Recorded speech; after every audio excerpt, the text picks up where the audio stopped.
জ্ঞান বিজ্ঞানে করব জয়, সেরা হবে বিশ্বময়। এই প্রতিপাদ্যকে সামনে রেখে ঠাকুরগাঁয়ে শুরু হয়েছে 2 দিনব্যাপী বিজ্ঞান ও প্রযুক্তি মেলা।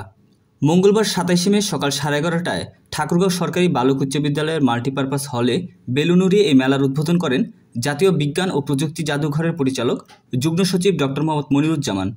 জেলা প্রশাসনের আয়োজনে অনুষ্ঠিত এই উদ্বোধনী অনুষ্ঠানে সভাপতিত্ব করেন জেলা প্রশাসক ইশরাত ফারজানা।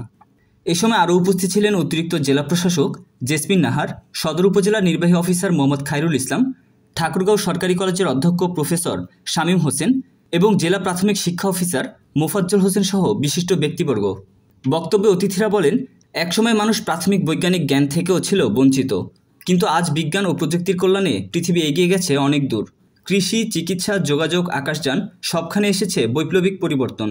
এই মেলার মাধ্যমে শিক্ষার্থীরা তাদের মেধা ও সৃজনশীলতা তুলে ধরার সুযোগ পাচ্ছে, যারা একদিন হবে জাতির ডাক্তার, ইঞ্জিনিয়ার ও বিজ্ঞানী। মেলায় জেলার বিভিন্ন শিক্ষা প্রতিষ্ঠানের অংশগ্রহণে বসানো হয়েছে 30টি বৈজ্ঞানিক প্রদর্শনীর স্টল।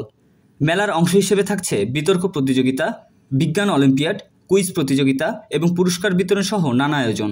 2 দিনব্যাপী এই মেলাটি ছাত্রছাত্রীদের মাঝে বিজ্ঞান মনস্কতা সৃষ্টি এবং ভবিষ্যতের পথ চলায় নতুন অনুপ্রেরণা হয়ে উঠবে বলে মনে করেছেন আয়োজক ও অতিথিরা। সে লক্ষ্যে আমরা বিভিন্ন পর্যায়ে করে থাকি বা করব, এবং এক্ষেত্রে কিন্তু জনগণকে বা আমাদের প্রাণপ্রিয় ছাত্র ছাত্রীদেরকে আমাদের প্রতি বছর যেভাবে আয়োজন হয় আমরা চেষ্টা করব পরবর্তীতে আরও অনেক স্কুলকে এটার সাথে সম্পৃক্ত করে আমরা আয়োজন করতে, এবং এটি নিয়ে প্রধান অতিথি স্যার বললেন যে আমরা সময়টা যদি চেঞ্জ করতে পারি তাহলে আমরা হয়তো বাইরে খোলা জায়গায় আরও বড় পরিসরে এটির আয়োজন করব। আমি চাই